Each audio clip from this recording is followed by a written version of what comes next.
News 18 Punjab Haryana वेख रहे दर्शकों का स्वागत है। मैं हां गगनदीप चौहान। दोपहर के 2 बज चुके हैं और वक्त हो गया है पंजाब दी 5 ਵੱਡੀ ਖਬਰਾਂ ਦੇ ਨਾਲ ਤੁਹਾਨੂੰ ਰੂਬਰੂ ਕਰਾਉਣ ਦਾ। 2 ਵਜੇ ਦੀ 5ਵੀਂ ਬਿਗ ਬ੍ਰੇਕਿੰਗ ਜਿਹੜੀ ਜੁੜੀ ਹੋਈ ਹੈ ਐਮਐਲਏ ਪਠਾਨ ਮਾਜਰਾ ਦੇ ਨਾਲ। ਐਮਐਲਏ ਦੀ ਦੂਜੀ ਪਤਨੀ ਨੇ ਸ਼ਿਕਾਇਤ ਕੀਤੀ ਹੈ ਸ੍ਰੀ ਅਕਾਲ ਤਖਤ ਸਾਹਿਬ ਤੇ ਐਮਐਲਏ ਪਠਾਨ ਮਾਜਰਾ ਦੇ ਖਿਲਾਫ ਕਾਰਵਾਈ ਦੀ ਮੰਗ ਕਰ ਰਹੀ ਹੈ ਪਠਾਨ ਮਾਜਰਾ ਦੀ ਪਤਨੀ। ਐਮਐਲਏ ਪਠਾਨ ਮਾਜਰਾ ਦੀ ਦੂਜੀ ਪਤਨੀ ਨੇ शिकायत की है पठान माजरा के खिलाफ श्री अकाल तख्त साहिब से शिकायत की है। पठान माजरा की शिकायत एमएलए की दूजी पत्नी ने की है और मंग कर रही है कार्रवाई की जाए।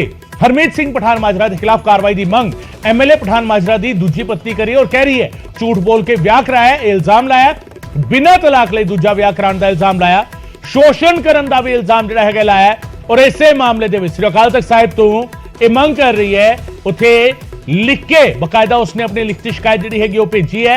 कार्रवाई की मंग जो है एमएलए पठान माजरा की दूजी पत्नी ने की है।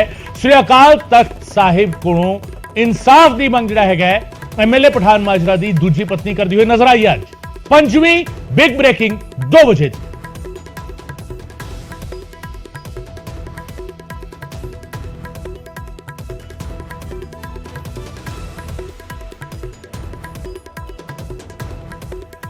एमएलए पठान माजरा की दूजी पत्नी ने शिकायत की है। 2 बजे की 5वीं बिग ब्रेकिंग तुहानू दस रहे हैं। झूठ बोल के ब्याह कराने का इल्जाम, शोषण करने का इल्जाम, बिना तलाक ले दूजे ब्याह का इल्जाम, ये सारे इल्जाम जो है लाए गए हैं और इस एफीडेविट जो है बकायदा एक दिता है, हलफनामा दिता है जिस सारी शिकायत जो है दी गई है श्री अकाल तख्त साहिब ने।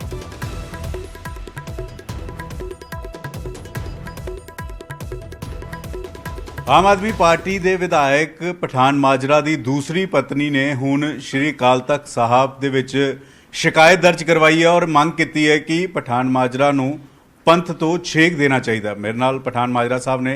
माजरा साहब कहा जा रहा है कि तुसी झूठ बोल के विआह करवाया, तुहानूं पंथ चों छेक दिता जाए। ये 2012 तो मेरे नाल रही है, इन उदों भी पता सी ये जिहड़ियां हुण चिट्ठियां लिखदी है विआह कराउण तो पहलों लिखना चाहिए इहनूं। ते हुण यह भी वो कहते ने उल्टा चोर कतवाल को डाटे, कसूर सारा आपदा, गलतियां सारियां आपदियां, घर जाड़न च इन्हें आपदा कोई कसर नहीं छड्डी। जदों सारे परिवार दी, मेरे परिवार दी, इहदे परिवार दी सहमति नाल विआह कराया ते फिर उस तो बाद पंथ वाली तो गल ही नहीं बनती। ये जनानी नूं सगों छेकना चाहिए मेरे हिसाब नाल सारे पंथ चों ते सारे सिस्टम चों। क्यों जिहड़ी जनानी अपने घर वाले दा वीडियो बना के एक वायरल कर दी आ, आपदा भी जलूस कढ़िया, मेरा भी कढ़वाया, उस जनानी नूं पब्लिक नूं लोकां नूं ये पुछना चाहिए भी पंथ चों तैनूं छेकना चाहिए कि मैनूं। जिहड़ा विआह की गल करदी है परिवारक सहमति नाल, मेरा ख्याल लख के नेड़े तेड़े पंजाब च मैं रेशो कढ़ाई एक दिन विआह होए आ, डबल विआह जिहड़े लोकां ने परिवार दीयां सहमतियां नाल करवाए आ। इह च ते परिवार सहमति वाली कोई गल ही नहीं। लेकिन वो कह रहे कि झूठ बोलिया मेरे नाल, झूठ बोल के मेरे नाल विआह करवाया, इस करके पंथ तो छेड़ना चाहिए। उन्हें ना जी मेरे ते एप्लीकेशन दी जां हाई कोर्ट च पाया, उहदे च उन्हें लिख के रिटन च पाया भी मैं ये बेटे के अकाउंट च पैसे पाए, ये मेरी बेटी का नाम ही उन्हें विच उहदे मैंशन किया कई गल्लां च। जिहड़ी जनानी मेरे बेटे ना, मेरी वाइफ ना, मेरी माता ना, मेरे साले दे बेटे ना, सारे परिवार नाल गल्लां करदी होवे, सारे परिवार नूं जाणदी होवे, कल्ले कल्ले परिवार नूं शायद मैं नहीं कई रिश्तेदारां नूं जानदा जिन्ना वो जानदी है। तो जे वो जग ज़ाहिर होके आण के आखे भी मैं मेरे नाल धोखा हो गया जां मैनूं पता नहीं सी विआह करवाया, जां तो एक जबान ते रवे भी मैनूं कुछ नहीं सी पता। जदों पता सी फिर मेरा बेटा विचों कित्थों आ गया, मेरी बेटी कित्थों आ गई, फिर अगला परिवार कित्थों आ गया। कहते कि तुसी शायद ये क्या होना है कि मैं पहली वाइफ नूं तलाक दे दिता है, उस तो बाद विआह करवाया, इस तरीके नाल सी तुसी की किया सीगा जो दूसरा विआह करवाना सी? वीर जी ये तो तां कहिए मैं पंचायती तलाक वैसे ही जो ये मैरिज करवानी सी लिया सी, ठीक है, वो यदी सहमति ना सी भी आपां नूं कोई जरूरी नहीं कि भी जे पर परिवारक भी बह के तलाक होंदा तो मैनूं कोई इतराज़ नहीं गा। इहदी सहमति ने सारा कुछ होया सी। हुण इहनूं गल नूं जिन्ना मर्जी वधाई जावे घटाई जावे उहदे हत्थ वास्ते, ठीक है कि नहीं। मेरे को उहदा बहुत कुछ आ गया, मैं जिहो जिहा हां ना ते मैं इहदा रोज़ ही कोई ना कोई नवां जिहड़ा जिहदे नाल गल्लां करदी मैं रोज़ नवां अफसर ते नवां कोई कर सकदा पेश विआह आ। पर मैनूं ये शर्म आउंदी आ भी मैं जिहदे नाल 10-12 साल कड्ढे आ ते भी मैं वो तो कड्ढी जाती मैं तो ਵੀ ਮੇਰੀ ਫਿਤਰਤ ਨਹੀਂ ਵੀ ਮੈਂ ਤਾਂ ਜਲੂਸ ਕੱਢਾਂ। ਕਿਉਂਕਿ ਹੁਣ ਮਾਮਲਾ ਪਹਿਲਾਂ ਹਾਈ ਕੋਰਟ ਪਹੁੰਚਿਆ, ਹੁਣ ਸ਼੍ਰੀ ਅਕਾਲ ਤਖਤ ਸਾਹਿਬ ਪਹੁੰਚ ਗਿਆ। ਅਕਾਲ ਤਖਤ ਸਾਹਿਬ ਵੱਲੋਂ, ਜਥੇਦਾਰ ਸਾਹਿਬ ਵੱਲੋਂ ਤੁਹਾਨੂੰ ਬੁਲਾਇਆ ਵੀ ਜਾ ਸਕਦਾ ਹੈ, ਭਾਂਡੇ ਮਾਂਜਣ ਤੇ ਜਾਂ ਤਨਖਾਹੀਆ ਵੀ ਐਲਾਨਿਆ ਜਾ ਸਕਦਾ, ਜਾਂ ਤੁਹਾਨੂੰ ਲੱਗਦਾ ਕਿ ਪੰਚੋਂ ਵੀ ਛੇਕਿਆ ਜਾ ਸਕਦਾ? ਸਾਡਾ ਅਕਾਲ ਤਖਤ ਇੱਕ ਸਾਡਾ ਪੌ ਪਿਆ ਸਿੱਖਾਂ ਦਾ ਹਨ, ਉਹਨੂੰ ਅਸੀਂ ਮੰਨਦੇ ਹਾਂ। ਜਦੋਂ ਬੁਲਾਉਣਗੇ ਅਕਾਲ ਤਖਤ ਦੇ ਜਥੇਦਾਰ ਸਿੱਧਾ ਤਾਂ ਨਹੀਂ ਵੀ ਮੈਨੂੰ ਕੋਈ ਬਿਨਾਂ ਪੁੱਛਣ ਤੋਂ ਹੀ ਮੇਰੇ ਖਿਲਾਫ ਲਿਖ ਦੇਣਗੇ। ਉਹ ਮੇਰਾ ਪੱਖ ਜਾਣਨਗੇ, ਜੇ ਮੈਂ ਗਲਤ ਲੱਗਦਾ ਹੋਊਗਾ ਤੇ ਮੈਨੂੰ ਜੋ ਸਜ਼ਾ ਲਾਉਣਗੇ ਮੈਂ ਭੁਗਤਣ ਨੂੰ ਤਿਆਰ ਹਾਂ, ਮੈਂ ਉਹ ਤੋਂ ਭੱਜਦਾ। ਸਭ ਤੋਂ ਵੱਡੀ ਸਜ਼ਾ ਤੇ ਤਾਂ ਹੀ ਵੀ ਜਿੱਦਣ ਇਹਦੇ ਨਾਲ ਮੈਂ ਜੁੜਿਆ, ਇਹ ਤੋਂ ਵੱਧ ਮੈਨੂੰ ਸਜ਼ਾ ਕੀ ਮਿਲ ਸਕਦੀ ਜਿਹੜੀ ਇਹਨੇ ਮੈਨੂੰ ਦੇ ਦਿੱਤੀ ਆ। ਇਹ ਤੋਂ ਵੱਧ ਮੈਨੂੰ ਸਜ਼ਾ ਕੀ, ਮੈਂ ਗੁਰੂ ਘਰ ਦੇ ਰੂਟੀਨ 'ਚ ਭਾਂਡੇ ਮਾਂਜੀ ਦੇ, ਜੇ ਮੈਨੂੰ ਕਹਿ ਦੇਣਗੇ ਤਾਂ ਮੈਂ ਮਾਂਜ ਦੂੰਗਾ। ਜੋ ਮੈਨੂੰ ਸਜ਼ਾ ਲਾਉਣ ਤੇ ਮੈਂ ਉਹ ਤੋਂ ਭੱਜਦਾ ਨਹੀਂ। ਪਰ ਪੰਥ ਤੋਂ ਛੇਕਣ ਵਾਲੀ ਜਦੋਂ ਮੈਂ ਜਾ ਕੇ ਜਥੇਦਾਰ ਸਾਹਿਬ ਨੂੰ ਸਾਰੇ ਦੱਸੂਗਾ ਤੇ ਫਿਰ ਪੰਥ ਮੈਂ ਫਿਰ ਪੁੱਛੂੰਗਾ ਜਥੇਦਾਰ ਨੂੰ, ਮੈਂ ਵੀ ਇੱਕ ਐਪਲੀਕੇਸ਼ਨ ਦੇ ਦੂੰਗਾ ਵੀ ਜਿਹੜਾ ਗਲਤ ਹੈ ਉਹਨੂੰ ਛੇਕ ਦਿੱਤਾ ਜਾਵੇ। ਜੇ ਇਹਦੀਆਂ ਮੈਂ ਸਾਰੀਆਂ ਬੁਰਾਈਆਂ ਸਾਰਾ ਕੁਝ ਜਾ ਕੇ ਰੱਖੂੰਗਾ। ਇਹਦਾ ਕਿਹੜਾ ਪਹਿਲਾ ਵਿਆਹ ਆ, ਇਹਦਾ ਲੀਗਲੀ ਦੂਜਾ ਤੇ ਮੇਰੇ ਨਾਲ ਇੱਕ ਨਾ ਹੋਰ ਰਹਿੰਦੀ ਸੀ DSP ਨਾਲ, ਇਹ ਤੀਜੇ ਥਾਂ ਆ। ਇਹ ਕਿਹੜਾ ਸਵਤੀ ਸਵਿਤਰੀ ਆ ਵੀ ਇਹ ਅਨਮੈਰਿਡ ਸੀ ਤੇ ਨਾ ਮੇਰਾ ਵਿਆਹ ਹੋ ਗਿਆ। ਆਪਦੀ ਵੀ ਗੁੱਡੀਆ ਦੀ ਜਵਾਨ ਆ, ਇਹਨੂੰ ਪਤਾ ਹੀ ਸਾਰਾ ਕੁਝ। ਮੇਰੇ ਬੱਚਿਆਂ ਦਾ ਸਾਰਾ ਤੁਸੀਂ ਵੀ ਅਕਾਲ ਤਖਤ ਸਾਹਿਬ ਦੇ ਜਥੇਦਾਰ ਨੂੰ ਸ਼ਿਕਾਇਤ ਦੋਗੇ, ਐਪਲੀਕੇਸ਼ਨ ਦੋਗੇ ਕਿ ਮੈਨੂੰ ਮੇਰੇ ਤੇ ਕੋਈ ਐਕਸ਼ਨ ਲੈਣ ਤੋਂ ਪਹਿਲਾਂ ਤੁਸੀਂ ਆਹ ਦੇਖੋ ਇਸ ਨੇ ਵੀ ਮੇਰਾ ਪੱਖ ਸੁਣਨਗੇ, ਮੈਂ ਉਹਦਾ ਪੱਖ ਰੱਖੂੰਗਾ। ਬਾਕੀ ਜੋ ਹੋਊਗਾ ਮੈਂ ਤੋਂ ਨਾ ਕੋਰਟ ਤੋਂ ਭੱਜਦਾ ਤੇ ਨਾਲ ਅਕਾਲ ਤਖਤ ਦੇ ਜਥੇਦਾਰ ਤੋਂ। ਅਕਾਲ ਤਖਤ ਸਾਡਾ ਇੱਕ ਸਾਰਾ ਕੁਝ ਹੈ ਸਿੱਖਾਂ ਦਾ, ਉਹ ਤੋਂ ਮੈਂ ਕਿਸੇ ਤੋਂ ਮੈਂ ਕਿਸੇ ਦੇ ਫੇਸ ਸਾਹਮਣੇ ਹੋਣ ਤੋਂ ਨਹੀਂ ਡਰਦਾ। ਮੈਂ ਜਿੱਦਣ ਇਹਨੇ ਆਹ ਕੁਛ ਕੀਤਾ ਸੀ ਮੈਂ ਉਦਣ ਵੀ ਆਇਆ ਸਾਂ। ਮੈਂ ਚੋਰ ਨਹੀਂ ਹੈਗਾ, ਇਹ ਚੋਰ ਨਹੀਂ ਆ, ਇਹ ਆਪਦੇ ਚੋਰ ਛਪਾਉਂਦੀ ਆਪਦਾ ਖਲਾਰਾ ਆਪ ਪਾ ਰਹੀ ਹੈ। ਪਰ ਤੁਹਾਨੂੰ ਲੱਗਦਾ ਨਹੀਂ ਕਿ ਸਮਾਜ ਦੇ ਵਿੱਚ ਇੱਕ ਹਸਬੈਂਡ ਵਾਈਫ ਦੀ ਇੱਕ ਆਪਣੀ ਨਿੱਜੀ ਸਾਰੀ ਜ਼ਿੰਦਗੀ ਹੁੰਦੀ ਹੈ, ਇੱਕ ਜਲੂਸ ਨਿਕਲ ਰਿਹਾ, ਮਤਲਬ ਉਹ ਤੁਹਾਡੇ ਤੇ ਇਲਜ਼ਾਮਬਾਜ਼ੀਆਂ ਲਾ ਰਹੇ ਆ, ਤੁਸੀਂ ਉਹਨਾਂ ਤੇ ਲਾ ਰਹੇ ਹੋ। 12 ਸਾਲ ਇਕੱਠੇ, 12 ਤੁਸੀਂ ਕਿਹਾ ਕਿ DSP ਦੇ ਨਾਲ ਵੀ ਰਹੀ, ਤੀਸਰਾ ਸੀਗਾ, ਤੇ ਜਲੂਸ ਤਾਂ ਕਿਤੇ ਨਾ ਕਿਤੇ ਨਿਕਲ ਰਿਹਾ। ਲੱਗ ਰਿਹਾ ਕਿ ਇਹ ਕੀ ਹੋ ਰਿਹਾ, ਇਹ ਤਮਾਸ਼ਾ ਕੀ ਹੋ ਰਿਹਾ? ਅਸਲ ਉਹ ਹਵੇਲੀ, ਮੈਂ ਤਾਂ ਪਬਲਿਕ ਦੇ ਕੰਮ ਵੀ ਕਰਨੇ, ਲੋਕਾਂ 'ਚ ਵਿਚਰਨਾ ਵੀ ਆ। ਉਹ ਸਿਰਫ ਇਹੋ ਕੁਛ ਕਰਾਉਣ ਤੇ ਆ। ਮੇਰਾ ਫੋਨ ਦਿਖਾ ਮਾੜਾ ਜਿਹਾ, ਆਹ ਦੇਖੋ। ਇੱਕ ਦਿਨ ਪਹਿਲਾਂ ID ਨੇੜੇ ਕਰਕੇ ਜ਼ੂਮ ਕਰਕੇ ਦਿਖਾਓ। ਇੱਕ ਦਿਨ ਪਹਿਲਾਂ ID ਚੈੱਕ ਕਰਾ ਰਹੀ ਆ ਵੀ ਮੈਨੂੰ ਪੈਸਿਆਂ ਦੀ ਲੋੜ ਆ। ਤੁਹਾਡੇ ਕੋਲ ਮੰਗੇ ਨਾ ਪਬਲਿਕ ਤੋਂ ਫੇਸਬੁੱਕ ਤੇ ਪਾ ਕੇ। ਉਹ ਤੋਂ ਬਾਅਦ ਅਗਲੇ ਦਿਨ ਆ ਗੱਡੀਆਂ ਆ ਗਈਆਂ, ਉਹ ਤੋਂ ਬਾਅਦ ਆ ਗੱਡੀ ਦੀ ਆ ਗਈ। ਇਹ ਤੁਸੀਂ ਦੱਸੋ ਵੀ ਜਿਹਨੂੰ ਕੋਈ ਆਮਦਨ ਕੋਈ ਨਹੀਂ ਗਈ, ਜਿਹਦਾ ਕੋਈ ਰਿਸ਼ਤੇਦਾਰ ਪਰਿਵਾਰਕ ਮੈਨੂੰ ਪਤਾ ਮੈਂ ਇਹਦੇ ਨਾਲ ਰਿਹਾ ਵੀ ਕਿੰਨੇ ਕਿਹਦੀ ਮਦਦ ਕਰ ਸਕਦਾ, ਇਹ ਗੱਡੀ ਕਿੱਥੋਂ ਆ ਗਈ?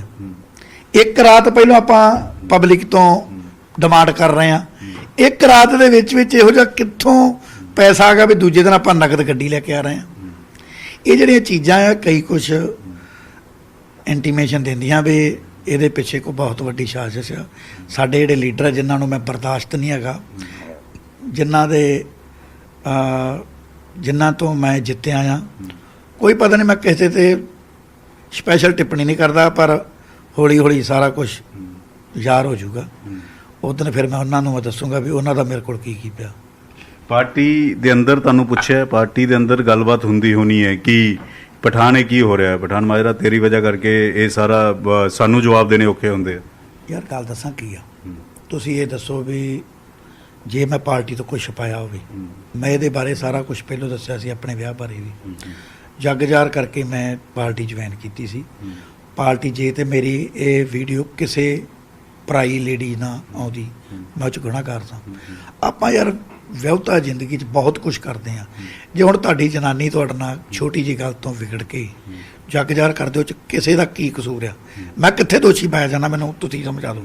ਤੁਸੀਂ ਇਹ ਕਿਹਾ ਕਿ ਪੰਜਾਬ 'ਚ 1 ਲੱਖ ਵਿਆਹ ਜਿਹੜੇ ਨੇ ਉਹ 2-2 ਲੋਕਾਂ ਦੇ ਹੋਏ ਆ, ਕੀ ਇਹ ਸਹੀ ਹੈ? ਤੁਹਾਨੂੰ ਲੱਗਦਾ ਕਿ 2-2 ਵਿਆਹ ਹੋਣੇ ਚਾਹੀਦੇ ਜਾਂ ਇਹ ਤਾਂ ਪਰੰਪਰਾ ਹੀ ਨਹੀਂ ਹੈਗੀ? ਪਰ ਆਪਾਂ ਸਿੱਖ ਧਰਮ ਦੇ ਵਿੱਚ ਤੁਸੀਂ ਕਹਿੰਦੇ ਹੋ ਜਿਹੜੀ ਗੱਲ, ਪਰ ਜਿੱਥੇ ਕੋਈ ਘਰ 'ਚ ਪ੍ਰੋਬਲਮ ਹੋਵੇ ਜਾਂ ਆਪਾਂ ਨੂੰ ਹੋਵੇ ਵੀ ਸਾਨੂੰ ਕਿਸੇ ਨੂੰ ਵੀ ਕੋਈ ਪਰਿਵਾਰਕ ਸਹਿਮਤੀ ਨਾਲ ਕੋਈ ਵਿਆਹ ਹੁੰਦਾ, ਉਹ 'ਚ ਕਿਸੇ ਨੂੰ ਇਤਰਾਜ਼ ਵੀ ਕੋਈ ਨਹੀਂ। ਮੇਰੇ ਪਿੰਡ ਆਪਣੇ 3 ਵਿਆਹ ਆ ਲੋਕਾਂ ਦੇ, ਅਲੱਗ-ਅਲੱਗ ਅੱਜ ਇਕੱਠੀਆਂ ਰਹਿੰਦੀਆਂ, ਪਰ ਉਹ ਖਾਨਦਾਨ ਆਪਦਾ ਸ਼ੋਅ ਕਰਦੀਆਂ। ਜੇ ਕਿਤੇ ਕਿਸੇ ਨੂੰ ਕਿਸੇ ਦੇ ਪਰਿਵਾਰ 'ਚ ਰਹਿਣਾ ਪਿਆ, ਸਕੀਆਂ ਭੈਣਾਂ ਬਹੁਤ ਆ ਜਿਹੜੀਆਂ ਇੱਕ ਘਰ 'ਚ ਆ, ਇਹੋ ਜਿਹੀਆਂ ਮੇਰੇ ਕੋਲ ਬਹੁਤ ਉਦਾਹਰਨਾਂ। ਧਰਮਿੰਦਰ ਹੈ, ਹੁਣ ਧਰਮਿੰਦਰ ਸਿੰਘ ਨਹੀਂ, ਧਰਮਿੰਦਰ ਦੀਆਂ 2 ਵਾਈਫਾਂ, ਉਹ ਵੀ ਤੇ ਦਿਓਲ ਪਰਿਵਾਰ ਚੋਂ ਆ ਨਾ।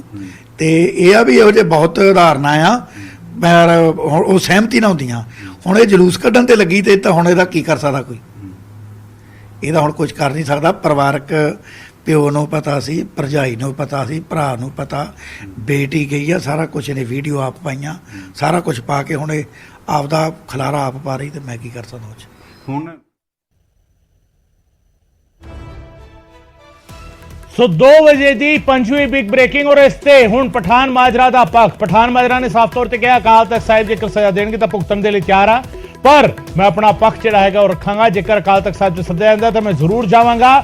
ਸਿੱਧੇ ਤੌਰ ਤੇ ਉਹਨਾਂ ਨੇ ਪਤਨੀ ਤੇ ਵੀ ਸਵਾਲ ਖੜੇ ਕੀਤੇ ਨੇ। ਨਾਲ ਇਹ ਕਿਹਾ ਕਿ ਪਤਨੀ ਦੇ ਇਲਜ਼ਾਮਾਂ ਤੇ ਜਿਹੜੇ ਇਲਜ਼ਾਮ ਪਤਨੀ ਨੇ ਲਾਏ ਨੇ ਸਿਰੇ ਤੋਂ ਖਾਰਿਜ ਕੀਤਾ। ਨਾਲ ਹੀ ਕਿਹਾ ਕਿ ਇਹ ਤਾਂ ਵਿਹਲੀ ਹੈ, ਮੇਰੇ ਕੋਲ ਲੋਕਾਂ ਦੇ ਕਰਨ ਵਾਲੇ ਕੰਮ ਨੇ। ਜੇਕਰ ਅਕਾਲ ਤਖਤ ਨੇ ਮੈਨੂੰ ਸੱਦਿਆ ਤਾਂ ਮੈਂ ਜਾਵਾਂਗਾ। ਮੈਂ ਅਕਾਲ ਤਖਤ ਸਾਹਿਬ ਦੇ ਅੱਗੇ ਆਪਣਾ ਪੱਖ ਜਿਹੜਾ ਹੈਗਾ ਉਹ ਰੱਖਾਂਗਾ। ਮੈਂ ਆਪਣਾ ਪੱਖ ਜਿਹੜਾ ਹੈਗਾ ਉਹ ਸਪਸ਼ਟ ਕਰਾਂਗਾ। ਤੇ 2 ਵਜੇ ਦੀ ਚੌਥੀ ਬਿਗ ਬ੍ਰੇਕਿੰਗ ਤੁਹਾਨੂੰ ਦੱਸਦੇ ਹਾਂ। ਐਸਆਈਟੀ ਨੇ ਕੋਟਕਪੂਰਾ ਗੋਲੀकांड ਦੀ ਜਾਂਚ ਜਿਹੜਾ ਹੈਗਾ ਉਹ ਤੇਜ਼ ਕਰ ਦਿੱਤੀ ਹੈ। ਗੋਲੀकांड ਵਾਲੀ ਥਾਂ ਦਾ ਜਾਇਜ਼ਾ ਲਿਆ ਹੈ ਐਸਆਈਟੀ ਨੇ, ਕਈ ਗਵਾਹਾਂ ਦੇ ਨਾਲ ਗੱਲਬਾਤ ਕੀਤੀ ਹੈ। ਚੌਥੀ ਬਿਗ ਬ੍ਰੇਕਿੰਗ 2 ਵਜੇ ਦੀ।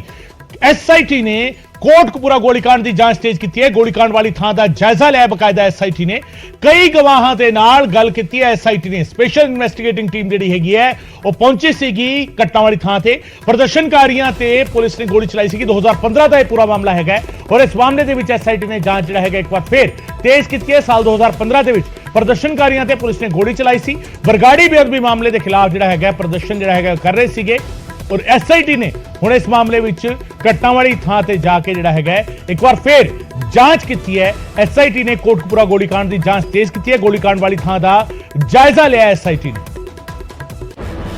ਹਰਿਆਣਾ ਹਾਈ ਕੋਰਟ ਦੀ ਹਦਾਇਤ ਤੇ ਜਿਹੜੀ ਐਸਆਈਟੀ ਦਾ ਗਠਨ ਹੋਇਆ ਸੀ ਏਡੀਜੀਪੀ ਐਲਕੇ ਯਾਦਵ ਦੀ ਅਗਵਾਈ 'ਚ, ਉਹਨਾਂ ਦੀਆਂ ਹਦਾਇਤਾਂ ਤੇ ਇੱਕ ਫੋਰੈਂਸਿਕ ਟੀਮ ਆਈ ਹੈ ਚੰਡੀਗੜ੍ਹ ਤੋਂ, ਤੇ ਇੱਕ ਗੁਲਨੀਤ ਸਿੰਘ ਖੁਰਾਨਾ ਨੇ ਐਸਐਸਪੀ ਮੋਗਾ, ਉਹ ਸਿੱਟ ਦੇ ਮੈਂਬਰ ਨੇ।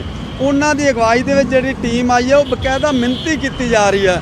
ਬੱਤੀਆਂ ਵਾਲਾ ਚੌਂਕ ਕੋਟਕਪੂਰਾ ਦਾ ਉਹ ਸਪੌਟ ਹੈ ਜਿੱਥੇ ਉਸ ਵੇਲੇ ਸ਼ਾਂਤਮਈ ਧਰਨੇ ਤੇ ਬੈਠੀਆਂ ਸੰਗਤਾਂ ਤੇ ਪਾਣੀ ਦੀਆਂ ਵਾਛੜਾਂ, ਅਥਰੂ ਗੈਸ ਦੇ ਗੋਲੇ, ਲਾਠੀਚਾਰਜ ਤੇ ਫਿਰ ਅੰਨ੍ਹੇਵਾਹ ਫਾਇਰਿੰਗ ਵੀ ਹੋਈ। ਉਹ ਜਗ੍ਹਾ ਦੀ ਮਿਹਨਤੀ ਕਰ ਐਜ਼ ਏ ਪੱਤਰਕਾਰ ਮੈਨੂੰ ਕਹਿੰਦੇ ਤੁਸੀਂ ਇਸ ਵੇਲੇ ਇੱਥੇ ਮੌਕੇ ਤੇ ਹਾਜ਼ਰ ਸੀ। ਮੈਂ ਕਿਹਾ ਹਾਜ਼ਰ ਸੀ। ਉਹਨਾਂ ਨੇ ਜਿਹੜੀ ਗੱਲ ਮੇਰੇ ਤੋਂ ਜਾਣਕਾਰੀ ਲਈ ਹੈ ਮੈਂ ਦੇਤੀ ਹੈ। ਕੁਝ ਹੋਰ ਕਹਿੰਦੇ ਮੌਕੇ ਤੇ ਜਾ ਕੇ ਸਾਨੂੰ ਦੱਸੋਗੇ, ਇੱਥੇ ਆ ਕੇ ਜੋ ਕੁਝ ਉਹਨਾਂ ਨੇ ਮੈਨੂੰ ਪੁੱਛਿਆ। ਮੇਰੇ ਸਹਿਯੋਗੀ ਨਰੇਸ਼ ਸੇਠੀ ਇਸ ਵੇਲੇ ਮੇਰੇ ਨਾਲ ਫੋਨ ਲਾਈਨ ਤੇ ਜੁੜ ਰਹੇ ਨੇ। ਨਰੇਸ਼, ਐਸਆਈਟੀ ਜਿਹੜੀ ਹੈਗੀ ਉਹ ਪਹੁੰਚੀ ਹੈ, ਫੋਰੈਂਸਿਕ ਐਕਸਪਰਟ ਆਏ ਨੇ, ਗਿਣਤੀ ਮਿੰਟੀ ਜਿਹੜਾ ਹੈਗਾ ਉਹ ਕੀਤੀ ਜਾ ਰਹੀ ਹੈ ਪੂਰੇ ਏਰੀਆ ਦੀ। ਇੱਕ ਵਾਰ ਫਿਰ ਤੋਂ ਜਿਹੜਾ ਹੈਗਾ ਪੂਰੇ ਦੀ ਪੂਰੀ ਮੈਪਿੰਗ ਕੀਤੀ ਜਾ ਰਹੀ ਹੈ। ਕਿ ਪਹਿਲਾਂ ਹੀ ਮੈਪਿੰਗ ਨਹੀਂ ਹੋਈ ਸੀ ਜਾਂ ਨਵੇਂ ਸਿਰਿਓਂ ਮੈਪਿੰਗ ਦਾ ਕੀ ਆਧਾਰ ਹੈਗਾ, ਕੀ ਕੁਝ ਦੱਸਿਆ ਜਾ ਰਿਹਾ ਹੈ ਨਰੇਸ਼? ਤੁਹਾਨੂੰ ਦੱਸ ਦਈਏ ਕਿ ਕੋਟਕਪੂਰਾ ਗੋਲੀकांड ਮਾਮਲਾ ਜਿਹੜਾ ਕਿ ਅੱਜ ਤੋਂ 7 ਸਾਲ ਪਹਿਲਾਂ ਇੱਥੇ ਘਟਨਾਕ੍ਰਮ ਹੋਇਆ ਸੀਗਾ, ਤਾਂ ਉਸ ਨੂੰ ਲੈ ਕੇ ਆਈਜੀ ਕੰਵਰ ਵਿਜੇ ਪ੍ਰਤਾਪ ਸਿੰਘ ਵੱਲੋਂ ਆਪਣੀ ਇੱਕ ਜਿਹੜੀ ਪੂਰੀ ਜਿਹੜੀ ਜਾਂਚ ਮੁਕੰਮਲ ਕਰ ਲਈ ਗਈ ਸੀ, ਪਰ ਕਿਤੇ ਨਾ ਕਿਤੇ ਹਾਈ ਕੋਰਟ ਵਿੱਚ ਉਸ ਨੂੰ ਕ੍ਰੈਸ਼ ਕਰ ਦਿੱਤਾ ਗਿਆ। ਉਸ ਤੋਂ ਬਾਅਦ ਹਾਈ ਕੋਰਟ ਦੇ ਨਿਰਦੇਸ਼ਾਂ ਤੋਂ ਬਾਅਦ ਏਡੀਜੀਪੀ ਜੀ ਐਲਕੇ ਯਾਦਵ ਏਡੀਜੀਪੀ ਉਹਨਾਂ ਦੀ ਅਗਵਾਈ ਵਿੱਚ ਇੱਕ ਨਵੀਂ ਟੀਮ ਗਠਿਤ ਕੀਤੀ ਗਈ ਸੀ, ਜਿਸ ਦੇ ਸਿੱਟ ਦੇ ਮੈਂਬਰ ਨੇ ਜਿਹੜੇ ਐਸਐਸਪੀ ਮੋਗਾ ਗੁਲਜੀਤ ਸਿੰਘ ਖੁਰਾਨਾ। ਉਹਨਾਂ ਵੱਲੋਂ ਅੱਜ ਜਿਹੜਾ ਘਟਨਾਕ੍ਰਮ ਵਾਲੀ ਜਗ੍ਹਾ ਤੇ ਦੌਰਾ ਕੀਤਾ ਗਿਆ ਔਰ ਉਹਨਾਂ ਦੇ ਨਾਲ ਫੋਰੈਂਸਿਕ ਟੀਮ ਵੀ ਪਹੁੰਚੀ ਹੈ। ਦੱਸਦੀ ਕਿ ਇਸ ਤੋਂ ਪਹਿਲਾਂ ਵੀ ਟੀਮ ਕਈ ਵਾਰ ਇਸ ਜਗ੍ਹਾ ਤੇ ਮੁਆਇਨਾ ਕਰ ਚੁੱਕੀ ਹੈ, ਪਰ ਫੋਰੈਂਸਿਕ ਟੀਮ ਪਹਿਲੀ ਵਾਰੀ ਅੱਜ ਜਿਹੜੀ ਇਸ ਘਟਨਾਕ੍ਰਮ ਵਾਲੀ ਜਗ੍ਹਾ ਤੇ ਪਹੁੰਚੀ ਹੈ ਔਰ ਜ਼ਰੂਰ ਕੋਸ਼ਿਸ਼ ਕੀਤੀ ਗਈ ਹੋਵੇਗੀ ਕਿ ਇਸ ਜਗ੍ਹਾ ਤੋਂ ਅਜਿਹੇ ਤੱਥ ਇਕੱਠੇ ਕੀਤੇ ਜਾਣ ਜਿਹੜੇ ਕਿ ਉਸ ਜਾਂਚ ਵਿੱਚ ਨਹੀਂ ਸੀ, ਕਿਉਂਕਿ ਉਸ ਜਾਂਚ ਨੂੰ ਵੀ ਟੇਕ ਓਵਰ ਕੀਤਾ ਗਿਆ। ਉਸ ਜਾਂਚ ਦੇ ਵੀ ਕਈ ਪੰਨੇ ਜਿਹੜੇ ਸ਼ਾਮਿਲ ਕੀਤੇ ਗਏ ਨੇ, ਪਰ ਕਿਤੇ ਨਾ ਕਿਤੇ ਇਸ ਜਿਹੜਾ ਫੋਰੈਂਸਿਕ ਟੀਮ ਦਾ ਪਹੁੰਚਣਾ ਜਿਹੜਾ ਇਸ ਵੱਲ ਇਸ਼ਾਰਾ ਕਰਦਾ ਕਿ ਕੁਝ ਤੱਥ ਜਿਹੜੇ ਹਜੇ ਵੀ ਜਿਹੜੇ ਬਰੀਕੀ ਨਾਲ ਜਾਂਚਣ ਦੀ ਜ਼ਰੂਰਤ ਸੀਗੀ, ਉਹਨਾਂ ਤੱਥਾਂ ਨੂੰ ਜਾਂਚਿਆ ਜਾ ਰਿਹਾ ਹੈ। ਉਸ ਐਵੀਡੈਂਸ ਦੇ ਵਿੱਚ ਇਕੱਠੇ ਕਰਨ ਦੀ ਕੋਸ਼ਿਸ਼ ਕੀਤੀ ਜਾ ਰਹੀ ਹੈ ਕਿ ਇਸ ਜਗ੍ਹਾ ਤੇ ਘਟਨਾਕ੍ਰਮ ਕਦੋਂ ਵਾਪਰਿਆ, ਕਿਹੜੀ ਘਟਨਾ ਹੋਈ, ਕੀ ਕਾਰਨ ਬਣੇ। ਤਾਂ ਸਾਰੇ ਜਿਹੜੇ ਤੱਥਾਂ ਦੀ ਜਿਹੜੀ ਜਾਂਚ ਲਈ ਜ਼ਰੂਰੀ ਸੀ ਕਿ ਜਿਹੜੀ ਫੋਰੈਂਸਿਕ ਟੀਮ ਇੱਥੇ ਮੌਕੇ ਤੇ ਪਹੁੰਚਦੀ। ਤਾਂ ਉਸ ਕੁਝ ਗਵਾਹ ਵੀ ਜਿਹੜੇ ਉਸ ਵਕਤ ਮੌਜੂਦ ਸੀ, ਉਹਨਾਂ ਨਾਲ ਵੀ ਗੱਲਬਾਤ ਕੀਤੀ ਗਈ। ਤਾਂ ਕਿਤੇ ਨਾ ਕਿਤੇ ਜਾਂਚ ਨੂੰ ਬਹੁਤ ਤੇਜ਼ੀ ਲਿਆਂਦੀ ਗਈ ਹੈ। ਦੱਸਦੀ ਕਿ ਇੱਕ ਹੋਰ 14 ਤਰੀਕ ਨੂੰ ਜਿਹੜਾ ਇਨਸਾਫ ਮੋਰਚਾ ਲੱਗਿਆ, ਇਨਸਾਫ ਮੋਰਚੇ ਵੱਲੋਂ 14 ਤਰੀਕ ਨੂੰ ਇੱਕ ਵੱਡਾ ਇਕੱਠ ਕੀਤਾ ਜਾਣਾ। ਹੋ ਸਕਦਾ ਕਿ ਉਸ ਜਿਹੜੇ ਸਮਾਗਮ ਤੋਂ ਪਹਿਲਾਂ ਜਿਹੜੇ ਟੀਮ ਨੇ ਇੱਕ ਕੋਸ਼ਿਸ਼ ਕੀਤੀ ਹੋਵੇ ਕਿ ਜਿਹੜੇ ਸਿੱਖ ਜਥੇਬੰਦੀਆਂ ਨੇ ਜਿਹੜਾ ਵਿਰੋਧ ਕਰ ਰਹੀਆਂ ਨੇ ਸਰਕਾਰ ਦਾ, ਤਾਂ ਕਿਤੇ ਨਾ ਕਿਤੇ ਉਹਨਾਂ ਨੂੰ ਵੀ ਸ਼ਾਂਤ ਕਰਨ ਦੀ ਕੋਸ਼ਿਸ਼ ਕੀਤੀ ਹੋਵੇਗੀ, ਉਹਨਾਂ ਦੱਸਣ ਦੀ ਕੋਸ਼ਿਸ਼ ਕੀਤੀ ਹੋਵੇਗੀ ਕਿ ਇਸ ਮਾਮਲੇ ਵਿੱਚ ਜਾਂਚ ਹੈ ਜਿਹੜੀ ਸਰਕਾਰ ਗੰਭੀਰਤਾ ਨਾਲ ਕਰ ਰਹੀ ਹੈ। ਉਹ ਜਾਂਚ ਟੀਮ ਜਿਹੜੀਆਂ ਇਸ ਮਾਮਲੇ 'ਚ ਜਾਂਚ ਨੂੰ ਲੱਗੀਆਂ ਹੋਈਆਂ ਨੇ। ਜੀ ਗਗਨ। ਨਰੇਸ਼, ਇੱਕ ਬਹੁਤ ਸਿੱਧਾ ਸਵਾਲ ਹੈ। 7 ਸਾਲ ਪਹਿਲਾਂ ਦਾ ਮਾਮਲਾ, 2015 ਦਾ ਮਾਮਲਾ, और स्पेशल इन्वेस्टिगेटिंग टीम ਜਿਹੜੀ ਫੋਰੈਂਸਿਕ ਟੀਮ ਅੱਜ ਪਹੁੰਚੀ ਹੈ। ਅਕਸਰ ਇਹ ਕਿਹਾ ਜਾਂਦਾ ਹੈ ਕਿ ਕ੍ਰਾਈਮ ਕੋਈ ਵੀ ਹੋਇਆ ਸਪੌਟ ਤੇ ਫੋਰੈਂਸਿਕ ਟੀਮ ਪਹੁੰਚੇ, ਕੁਝ ਇੱਕ ਘੰਟੇ ਦੇ ਅੰਦਰ ਪਹੁੰਚੇ ਤਾਂ ਉਸ ਦੇ ਕੋਲ ਬਹੁਤ ਕੁਝ ਹੁੰਦਾ ਹੈ ਪਤਾ ਕਰਨ ਦੇ ਲਈ ਵੀ, ਦੱਸਣ ਦੇ ਲਈ ਵੀ। 7 ਸਾਲਾਂ ਬਾਅਦ ਅੱਜ ਫੋਰੈਂਸਿਕ ਟੀਮ ਜਾ ਕੇ ਮੌਕੇ ਦਾ ਮੁਆਇਨਾ ਕਰ ਰਹੀ ਹੈ, ਗਿਣਤੀ ਮਿਣਤੀ ਕਰ ਰਹੀ ਹੈ। ਕੁਝ ਹਾਸਿਲ ਹੋਣ ਵਾਲਾ ਹੈ ਜਾਂ ਸਿਰਫ ਇੱਕ ਪ੍ਰੋਸੈਸ ਦਿਖਾ ਕੇ ਜਿਹੜਾ ਰੋਸ ਹੈਗਾ ਉਸ ਨੂੰ ਸ਼ਾਂਤ ਕਰਨ ਦੀ ਕੋਸ਼ਿਸ਼ ਹੈ? ਨਰੇਸ਼ ਦੇਖੋ ਗਗਨ, ਜਿੱਥੋਂ ਤੱਕ ਐਸਆਈਟੀ ਦਾ ਸਵਾਲ ਹੈ, ਐਸਆਈਟੀ ਨੇ ਮੀਡੀਆ ਨਾਲ ਦੂਰੀ ਬਣਾਈ ਹੈ। ਕਿਸ ਵਜ੍ਹਾ ਕਰਕੇ ਫੋਰੈਂਸਿਕ ਟੀਮ ਅੱਜ ਨਾਲ ਆਈ ਹੈ, ਉਹ ਕਿਸ ਇਸ ਜਾਂਚ ਟੀਮ ਦਾ ਹਿੱਸਾ ਬਣੀ ਹੈ? ਕਿਉਂਕਿ ਜਦੋਂ ਇਹ ਘਟਨਾਕ੍ਰਮ ਵਾਪਰਿਆ ਸੀ ਤਾਂ ਸਾਰੇ ਜਾਂਚ ਜਿਹੜੇ ਇਕੱਤਰ ਕੀਤੇ ਗਏ ਸੀ, ਮੌਕੇ ਤੇ ਗਵਾਹ ਵੀ ਜਿਹੜੇ ਸਨ ਉਹਨਾਂ ਦੀ ਵੀ ਗਵਾਹੀਆਂ ਨੋਟ ਕੀਤੇ ਗਈਆਂ, ਘਟਨਾਕ੍ਰਮ ਵਾਲੀ ਜਗ੍ਹਾ ਤੋਂ ਸਾਰੇ ਤੱਥ ਵੀ ਇਕੱਠੇ ਕੀਤੇ ਗਏ ਸੀ। ਪਰ ਅਚਾਨਕ ਅੱਜ ਇਸ ਟੀਮ ਨੂੰ ਸ਼ਾਮਿਲ ਕਰਨਾ ਕਿਤੇ ਨਾ ਕਿਤੇ ਹੋ ਸਕਦਾ ਹੈ ਕਿ ਲੋਕਾਂ ਨੂੰ ਇਸ ਚੀਜ਼ ਨੂੰ ਦਿਖਾਉਣ ਦੀ ਕੋਸ਼ਿਸ਼ ਕੀਤੀ ਤੇ ਜਿਹੜੀ ਹੈ ਕੋਟਕਪੂਰਾ ਗੋਲੀकांड ਮਾਮਲੇ ਦੀ ਜਾਂਚ ਹੈ ਬਹੁਤ ਤੇਜ਼ੀ ਨਾਲ ਅੱਗੇ ਵਧ ਰਹੀ ਹੈ ਔਰ ਕਿਸੇ ਨਾ ਕਿਸੇ ਨਤੀਜੇ ਤੇ ਜ਼ਰੂਰ ਪਹੁੰਚੇਗੀ। ਹਾਲਾਂਕਿ ਇਹ ਦੱਸਿਆ ਜਾ ਰਿਹਾ ਕਿ ਇੱਥੇ ਕੁਝ ਮਿਣਤੀ ਵੀ ਕੀਤੀ ਗਈ ਕਿ ਕਿੰਨੀ ਦੂਰੀ ਤੋਂ ਜਿਹੜੇ ਸਮਾਗਮ ਹੋ ਰਹੇ ਸੀ ਔਰ ਚੌਂਕ ਤੋਂ ਕਿੰਨੀ ਦੂਰੀ ਤੇ ਜਿਹੜੀ ਸਿੱਖ ਸੰਗਤ ਬੈਠੀ ਸੀ, ਜਾਂ ਜਿਹੜੇ ਪੁਲਿਸ ਵੱਲੋਂ ਜਿਹੜੇ ਉਸ ਵੇਲੇ ਲਾਠੀ ਚਾਰਜ ਹੋਇਆ ਜਾਂ ਪਾਣੀ ਦੀਆਂ ਬਚਾਰਾਈਆਂ ਕਿਸ ਐਂਗਲ ਤੋਂ ਹੋਈਆਂ, ਉਹ ਸਾਰੇ ਤੱਥ ਜ਼ਰੂਰ ਹੁਣ ਦੁਬਾਰਾ ਨਵੇਂ ਸਿਰੋਂ ਇਕੱਠੇ ਕਰਨ ਦੀ ਕੋਸ਼ਿਸ਼ ਕੀਤੀ ਜਾ ਰਹੀ ਹੈ। ਪਰ ਕਿਤੇ ਕਹਿੰਦੇ ਇਸ ਚੀਜ਼ ਨੂੰ ਜ਼ਰੂਰ ਵੇਖਿਆ ਜਾ ਸਕਦਾ ਕਿ ਜਿਹੜਾ 14 ਤਰੀਕ ਨੂੰ ਵੱਡਾ ਇਕੱਠ ਜਿਹੜਾ ਬਹਿਬਲ ਵਿਖੇ ਕੀਤਾ ਜਾਣਾ, ਹੋ ਸਕਦਾ ਕਿ ਉਸ ਨੂੰ ਲੈ ਕੇ ਵੀ ਸਰਕਾਰ ਕੋਸ਼ਿਸ਼ ਕਰ ਰਹੀ ਹੋਵੇ ਕਿ ਉਹਨਾਂ ਜਥੇਬੰਦੀਆਂ ਨੂੰ ਥੋੜਾ ਜਿਹਾ ਬਤਾਉਣ ਦੀ ਕੋਸ਼ਿਸ਼ ਕਰ ਰਹੀ ਹੋਵੇ ਪ੍ਰੀਕਾਸ਼ਨਰੀ ਮੈਜ਼ਰ ਇਸ ਨੂੰ ਕਿਹਾ ਜਾਵੇ ਕਿ ਕਿਤੇ ਨਾ ਕਿਤੇ ਦੱਸਣ ਦੀ ਕੋਸ਼ਿਸ਼। ਕਿ ਦੇਖੋ ਜੀ ਅਸੀਂ ਕੋਸ਼ਿਸ਼ਾਂ ਕਰ ਰਹੇ ਹਾਂ, ਦੁਬਾਰਾ ਫੋਰੈਂਸਿਕ ਟੀਮ ਵੀ ਭੇਜ ਦਿੱਤੀ ਹੈ, ਕੋਸ਼ਿਸ਼ਾਂ ਸਾਡੀ ਲਗਾਤਾਰ ਜਾਰੀ ਨੇ। ਬਹੁਤ ਬਹੁਤ ਸ਼ੁਕਰੀਆ ਨਰੇਸ਼ ਇਸ तमाम ਜਾਣਕਾਰੀ ਦੇ ਲਈ। ਨਰੇਸ਼ ਸੇਠੀ ਮੇਰੇ ਸਹਿਯੋਗੀ ਜਾਣਕਾਰੀ ਦੇ ਰਹੇ ਸਨ। ਬੇਅਦਬੀ ਮਾਮਲੇ ਦੇ ਵਿੱਚ ਜਿਹੜਾ ਹੈਗਾ ਐਸਆਈਟੀ ਜਿਹੜੀ ਹੈਗੀ ਗੋਲੀकांड ਮਾਮਲੇ ਦੀ ਜਾਂਚ ਕਰਨ ਦੇ ਲਈ ਇੱਕ ਵਾਰ ਫਿਰ ਕੋਟਕਪੂਰਾ ਪਹੁੰਚੀ ਹੈ। ਗੋਲੀकांड ਦੇ ਮਾਮਲੇ ਦੀ ਜਾਂਚ ਨੂੰ ਤੇਜ਼ ਕੀਤਾ ਜਾ ਰਿਹਾ ਹੈ, ਇਹ ਦੱਸਿਆ ਜਾ ਰਿਹਾ ਹੈ ਔਰ ਫੋਰੈਂਸਿਕ ਟੀਮ ਜਾ ਕੇ 7 ਸਾਲਾਂ ਬਾਅਦ ਉਸੇ ਥਾਂ ਤੇ ਜਾ ਕੇ ਗਿਣਤੀ ਮਿਣਤੀ ਕਰਦੀ ਹੋਈ ਨਜ਼ਰ ਆਈ ਹੈ, ਮੈਪਿੰਗ ਕਰਦੀ ਹੋਈ ਨਜ਼ਰ ਆਈ ਹੈ, ਚੀਜ਼ਾਂ ਨੂੰ ਦੁਬਾਰਾ ਫਰੋੜਦੀ ਹੋਈ ਨਜ਼ਰ ਆਈ।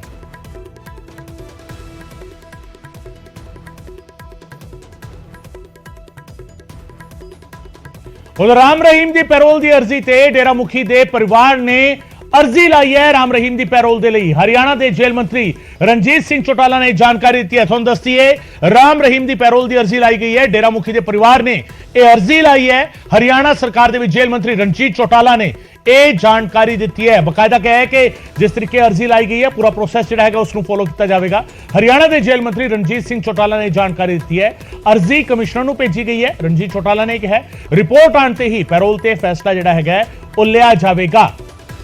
ਰਾਮ ਰਹੀਮ ਜੇਲ੍ਹ ਦੇ ਵਿੱਚ ਹੈ ਕਿ ਫਿਰ ਜਿਹੜਾ ਹੈਗਾ ਇੱਕ ਵਾਰ ਫਿਰ ਤੋਂ ਜਿਹੜਾ ਹੈਗਾ ਉਸ ਨੂੰ ਬਾਹਰ ਲਿਆਇਆ ਜਾਵੇਗਾ। ਸਵਾਲ ਇਸ ਗੱਲ ਨੂੰ ਲੈ ਕੇ ਨਕੁਲ ਜਸੂਜਾ ਮੇਰੇ ਸਹਿਯੋਗੀ ਮੇਰੇ ਨਾਲ ਇਸ ਵੇਲੇ ਫੋਨ ਲਾਈਨ ਤੇ ਜੁੜ ਰਹੇ ਨੇ। ਨਕੁਲ, ਰਾਮ ਰਹੀਮ ਦੀ ਪੈਰੋਲ ਦੀ ਅਰਜ਼ੀ ਲਾਈ ਗਈ ਹੈ, ਇਹ ਅਰਜ਼ੀ ਉਸੇ ਪਰਿਵਾਰ ਨੇ ਲਾਈ ਹੈ ਨਕੁਲ ਜਿਸ ਪਰਿਵਾਰ ਦਾ ਜ਼ਿਕਰ ਰਾਮ ਰਹੀਮ ਦੀ ਫੈਮਿਲੀ ਦੇ ਵਿੱਚ ਨਹੀਂ ਹੈਗਾ ਔਰ ਫੈਮਿਲੀ ਆਈਡੀ ਦੇ ਵਿੱਚ ਤਾਂ ਸਿਰਫ ਹੁਣ ਜਿਹੜਾ ਜ਼ਿਕਰ ਹੈਗਾ ਉਹ ਹਨੀਪ੍ਰੀਤ ਦਾ ਜ਼ਿਕਰ ਹੈ। ਤੇ ਪਰਿਵਾਰ ਕਿਹੜਾ ਹੈਗਾ, ਰਾਮ रहीम ਦਾ ओरिजिनल परिवार या हनीप्रीत? देखो, इस बात की अभी जानकारी नहीं मिली है कि किसकी तरफ से ये अर्जी लगाई गई है, लेकिन जो जानकारी ये है कि डेरा की तरफ से, डेरा के राम रहीम के परिवार की तरफ से अर्जी एक लगाई गई है, लेकिन ये नहीं बताया गया कि किसने अर्जी लगाई है। जेल प्रशासन को डेरा की तरफ से एक चिट्ठी गई है कि राम रहीम को 40 दिन की पैरोल दी जाए, इस तरह की चिट्ठी आई। और पिछले दिनों ये चर्चाएं भी चल रही थी और हम भी खबर दिखा रहे थे कि एक बार फिर जो है राम रहीम को जेल से बाहर लाने की तैयारी हो रही है, यानी कि पैरोल पर डेरा प्रमुख को लाने की तैयारी हो रही है। और चर्चाएं ये भी हो रही थी कि दिवाली के नजदीक राम रहीम जेल से बाहर आ सकते हैं। आज जब जेल मंत्री सिरसा पहुंचे और हमने उनसे सवाल किया कि क्या इस तरह की कोई जानकारी बतौर जेल मंत्री उनके पास आई है, तो उन्होंने इस बात की पुष्टि की। उन्होंने कहा कि हाँ, एक चिट्ठी राम रहीम की परिवार की तरफ से डेरे की तरफ से जेल प्रशासन को गई है और उस पर जो प्रोसीजर होता है, जो नियम होते हैं, उसको फॉलो करते हुए लोकल कमिश्नर को, जो रेंज के कमिश्नर हैं, उनको भेज दी गई है। तमाम जो व्यवस्थाएं करनी होती हैं, तमाम जो जानकारियां जुटानी होती हैं, उसके बाद ही तय होगा। उनकी जो रिपोर्ट आएगी उसके बाद ही पैरोल दी जाएगी, इस तरह की जानकारी है। और हमें ये जानकारी भी मिली है कि 2 से 3 जगहों का नाम लिखा गया है, हालांकि उसको डिस्क्लोज नहीं कर रहे क्योंकि सुरक्षा की व्यवस्था के चलते ये नहीं बता रहे कि इस बार राम रहीम को कहां लेकर जाया जा सकता है। लेकिन कोशिश जो है डेरा मैनेजमेंट की, डेरा के राम रहीम के परिवार की ये है कि सिरसा लाया जाए पैरोल अवधि के दौरान, 40 दिन की पैरोल अवधि के दौरान अगर मिलती है तो सिरसा लाया जाए। लेकिन इसके अलावा 2 राज्य जहां पर राम रहीम के डेरे हैं वहां पर भी ले जाने की बात चल रही है। लेकिन अब तय जेल प्रशासन और जो लोकल एडमिनिस्ट्रेशन है उनकी तरफ से करना है कि नकुल, एक छोटा सा सवाल नकुल, क्या हरियाणा के राजनीतिक माहौल से इसे जोड़कर देखें? देखिए, यहाँ पर चर्चा ये भी हो रही है कि हरियाणा में एक तो आदमपुर का बाई इलेक्शन है जहां पर जो कांग्रेस से कुलदीप बिश्नोई थे वो छोड़कर बीजेपी में शामिल हुए और अब बाई इलेक्शन है। उसके अलावा हरियाणा में पंचायत के चुनाव है जो एक महत्वपूर्ण चुनाव जिनका इंतजार कर रहे थे। तो विपक्षी दलों की तरफ से ये भी बातें कही जा रही हैं कि एंड चुनाव के मौके पर एकदम से पैरोल देना कहीं ना कहीं वोटर्स को, जो डेरा के वोटर्स हैं, उनको लुभाने की कोशिश तो नहीं हो रही। लेकिन ये तमाम बातें तब कही जाएंगी जब राम रहीम को अगर पैरोल मिलती है, फिलहाल मिलती है तब। बहुत बहुत शुक्रिया नकुल इस तमाम जानकारी के लिए। नकुल सिरसूजा मेरे सहयोगी सिरसा तो जानकारी दे रहे सन। राम रहीम दी पैरोल दी अर्जी 40 दिनां दी पैरोल दी अर्जी ਜਿਹੜਾ ਹੈਗਾ ਪਰਿਵਾਰ ਦੇ ਵੱਲੋਂ ਲਾਈ ਗਈ। ਹਾਲਾਂਕਿ ਪਰਿਵਾਰ ਕੌਣ ਹੈਗਾ ਇਹ ਨਹੀਂ ਦੱਸਿਆ ਗਿਆ। ਪਰਿਵਾਰ ਕੀ ओरिजिनल ਵਾਲਾ ਪਰਿਵਾਰ ਹੈ, ਪਤਨੀ ਜਿਹੜੀ ਹੈਗੀ ਹੈ, ਮਾਤਾ ਹੈਗੀ ਹੈ, ਬੱਚੇ ਜਿਹੜੇ ਨੇ ਉਹਨਾਂ ਦੇ ਵੱਲੋਂ ਲਾਈ ਗਈ ਹੈ, ਜਾਂ ਜਿਸ ਪਰਿਵਾਰ ਦਾ ਜ਼ਿਕਰ ਫੈਮਿਲੀ ਆਈਡੀ ਦੇ ਵਿੱਚ ਕੀਤਾ ਗਿਆ ਸੀ ਯਾਨੀ ਹਨੀਪ੍ਰੀਤ, ਕੀ ਹਨੀਪ੍ਰੀਤ ਦੇ ਵੱਲੋਂ ਅਰਜ਼ੀ ਲਾਈ ਗਈ ਹੈ ਜਾਂ ਡੇਰੇ ਦੀ ਮੈਨੇਜਮੈਂਟ ਨੇ ਅਰਜ਼ੀ ਲਾਈ ਹੈ। ਸਾਰੇ ਸਵਾਲ ਜਿਹੜਾ ਹੈਗਾ ਹਜੇ ਬਰਕਰਾਰ ਨੇ, ਪਰ कई सारे मायने इस अर्जी दे फिलहाल कड्डे जा रहे हैं हरियाणा दे। उधर सतलुज यमुना लिंक SYL ते 14 अक्तूबर नूं अहम मीटिंग होने जा रही है। जी हां, पंजाब ते हरियाणा के मुख्यमंत्री मिलन जा रहे हैं 14 अक्तूबर नूं, चर्चा करेंगे SYL ते, और SYL ते 14 अक्तूबर नूं 11:30 बजे सवेरे मीटिंग होने वाली है। पंजाब ते हरियाणा के मुख्यमंत्री अपने सूबे के अधिकारियों के नाल, इस महकमे के अधिकारियों के नाल सवेरे 11:30 बजे बैठणगे, मीटिंग करन जा रहे हैं। और इस गल की तस्दीक खुद हरियाणा के मुख्यमंत्री मनोहर लाल खट्टर ने की है। दोहां सूबे के विचाले SYL का जिहड़ा रेड़का है उस नूं लैके हाई कोर्ट के वालों, सुप्रीम कोर्ट के वालों जिस तरीके की हिदायत जो दी गई कि इसको अपने लैवल से हल करना चाहिए, और उसे लैके हुण जिहड़ा है 11:30 बजे 14 अक्तूबर को मीटिंग होने जा रही है। सुप्रीम कोर्ट के आदेशों से मीटिंग की जा रही है। तुहानूं दस दईए कि इस मीटिंग जिहड़ी हैगी है सिर्फ तो सिर्फ पंजाब ते हरियाणा के मुख्यमंत्रियों की होने जा रही है। इस दे विच केंद्र का कोई नुमाइंदा शामिल नहीं होने वाला। कोई समय तो अभी कोई समय फिक्स हो पाए, क्योंकि अब समय पूरा होने जा रहा है। जो कहा था कि पंजाब के मुख्यमंत्री और हरियाणा के मुख्यमंत्री, हरियाणा मुख्यमंत्री, पंजाब मुख्यमंत्री आपस में मिल बैठ करके जरूर कोई रास्ता निकालने की कोशिश करेंगे, और उसका जो निश्चित समय हुआ है वो 14 तारीख 11:30 बजे मीटिंग होगी।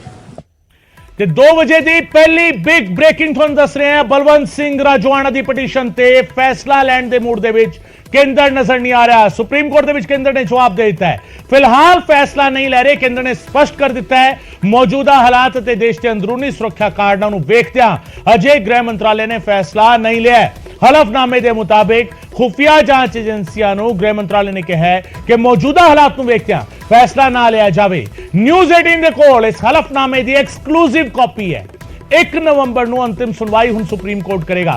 आज सुनवाई ਸੀਗੀ सुप्रीम कोर्ट ਦੇ ਵਿੱਚ। सुप्रीम कोर्ट ने केंद्र सरकार ਨੂੰ सवाल पूछा ਸੀਗਾ। सुप्रीम कोर्ट ने केंद्र सरकार ਨੂੰ पूछा कि फैसला क्यों नहीं लिया जा रहा, ਤਾਂ केंद्र ਦੇ ਵੱਲੋਂ ਜਿਹੜਾ ਹਲਫਨਾਮਾ ਦਾਖਲ ਕੀਤਾ ਗਿਆ ਹੈ उसकी एक्सक्लूसिव कॉपी न्यूज़ 18 ਦੇ ਕੋਲ ਹੈ। और उस हलफनामे ਦੇ ਵਿੱਚ ਕਿਹਾ ਗਿਆ ਹੈ कि होम मिनिस्ट्री ਜਿਹੜੀ ਹੈਗੀ ਉਸ ਦੇ ਵੱਲੋਂ ग्रीन सिग्नल नहीं मिल रहा। जेकर फैसला लिया जाता है तो हालात ਜਿਹੜਾ ਹੈਗਾ उस ਤੇ असर पै सकता है। सरहदी सूबा हैगा पंजाब, ਉੱਥੇ ਦੇ ਹਾਲਾਤ ਤੇ असर पै सकता है। और ਜਿਹੜਾ इंटरनेशनल बॉर्डर ਦੇ ਨਾਲ लगता है ਤੇ ਅਜਿਹੇ ਵਿੱਚ सुप्रीम कोर्ट ने कहा कि 1 तरीक ਨੂੰ ਅਸੀਂ फाइनल हीयरिंग करांगे इस मामले की। उदों तक केंद्र फैसला ले सकता है, जो फैसला लेना चाहे छोट है, पर 1 नवंबर ਨੂੰ फाइनल हीयरिंग होगी। पूर्व मुख्यमंत्री बलवंत सिंह की हत्या में मुख्य आरोपी बलवंत सिंह रजवाना के फांसी की सजा पर सुप्रीम कोर्ट में आज अहम सुनवाई हुई। हालांकि इस पूरे मामले में केंद्र सरकार की तरफ से हलफनामा दाखिल करके ये जानकारी दी गई कि जिस तरह अभी पंजाब की कानून व्यवस्था है, और अगर इस पूरे मामले में बलवंत सिंह रजवाना के रिहाई पर कोई फैसला लिया जाता है तो पंजाब की कानून व्यवस्था बिगड़ सकती है। हालांकि केंद्र सरकार ने अपने हलफनामे में यह भी कहा कि पंजाब चूंकि पाकिस्तान से सटा हुआ बॉर्डर है, और इस पूरे मामले में जो सिक्योरिटी इनपुट फिलहाल गृह मंत्रालय को मिला है, ऐसे में अभी जो वर्तमान स्थिति है गृह मंत्रालय के द्वारा कोई फैसला बेअंत सिंह को लेकर यानी कि बलवंत सिंह रजवाना को लेकर कोई फैसला नहीं लिया जा सकता है। बहरहाल आज सुप्रीम कोर्ट में सुनवाई के दौरान बलवंत सिंह रजवाना की तरफ से पेश वकील ने यह कहा कि वो 26 साल से जेल में हैं, लिहाजा केंद्र सरकार इस पूरे मामले को और लंबा खींचना चाहती है। हालांकि सुप्रीम कोर्ट फिलहाल केंद्र सरकार के इस हलफनामे को स्वीकार किया है। अब फिलहाल सुप्रीम कोर्ट 1 नवंबर को सुनवाई करेगा। देखना बेहद अहम होगा कि 1 नवंबर को जब देश की सबसे बड़ी अदालत इस पूरे मामले में सुनवाई करेगी तो बलवंत सिंह रजवाना की अर्जी पर सुप्रीम कोर्ट का क्या कुछ अहम फैसला आता है। कैमरामैन मुनमुन के साथ सुशील पांडे, न्यूज़ 18 ਦਿੱਲੀ। ਪ੍ਰਕਾਸ਼ ਪੁਰਬ ਤੇ ਨੋਟੀਫਿਕੇਸ਼ਨ ਜਾਰੀ ਕੀਤਾ ਸੀਗਾ ਤੇ ਵਿਰਜੇ ਦੀ ਫਾਂਸੀ ਦੀ ਸਜ਼ਾ ਨੂੰ ਉਮਰ ਕੈਦ 'ਚ ਬਦਲਿਆ ਜਾਂਦਾ ਗਾ। ਇਹ ਨੋਟੀਫਿਕੇਸ਼ਨ ਜਾਰੀ ਕੀਤਾ ਸੀ ਤੇ ਅੱਜ ਧੰਨ ਧੰਨ ਸੱਚੇ ਪਾਤਸ਼ਾਹ ਚੌਥੇ ਪਾਤਸ਼ਾਹ ਸ਼੍ਰੀ ਗੁਰੂ ਰਾਮਦਾਸ ਜੀ ਦੇ ਪ੍ਰਕਾਸ਼ ਪੁਰਬ ਤੇ ਜੋ ਕੇਂਦਰ ਸਰਕਾਰ ਨੇ ਆਪਣਾ ਹਲਫਨਾਮਾ ਸੁਪਰੀਮ ਕੋਰਟ ਦੇ ਵਿੱਚ ਦਿੱਤਾ ਗਾ, ਉਹਦੇ ਨਾਲ ਉਹਨਾਂ ਦੀ ਅਸਲੀ ਜਿਹੜੀ ਸੋਚ ਆ ਉਹ ਸਾਰਿਆਂ ਦੇ ਸਾਹਮਣੇ ਜਗ ਜ਼ਾਹਰ ਹੋ ਜਾਂਦੀ ਆ ਤੇ ਸਾਨੂੰ ਸਾਡੀਆਂ ਭਾਵਨਾਵਾਂ ਨੂੰ ਠੇਸ ਪਹੁੰਚਾਉਣ ਵਾਲੀ ਆ, क्योंकि इन्ने बड़े दिन ते जिहड़ा उन्होंने सिखां दे नाल वादा कीता सी उसनूं तोड़दे होए अज सच्चे पातशाह धन धन सच्चे पातशाह गुरु रामदास जी के प्रकाश पुरब ते उन्होंने जिहड़ा ये हलफनामा दिता गा अपनी सोच जाहिर कीती आ। इहदे ते असीं यही कहना चाहुंदे आ कि देश की जिहड़ी सुरक्षा दा उन्होंने बहाना लिया गा, देरी दा जो कारण दस्सिया गा बिल्कुल गलत कारण आ, क्योंकि 27 सालों तो वीर जी जेल दे विच बंद ने ते असीं इत्थे यही कहना चाहुंदे आ कि देश के जिहड़े हुक्मरान ते देश दीआं एजेंसियां ने उही पंजाब दे माहौल नूं 80 दे दहाके दे दौरान जिवें खराब कीता सी उसे तरह दोबारा खराब कर रही ने, जबकि जिहड़ा वीर जी दे फैसले का बहाना ला रहे ने वो बिल्कुल ही गलत आ।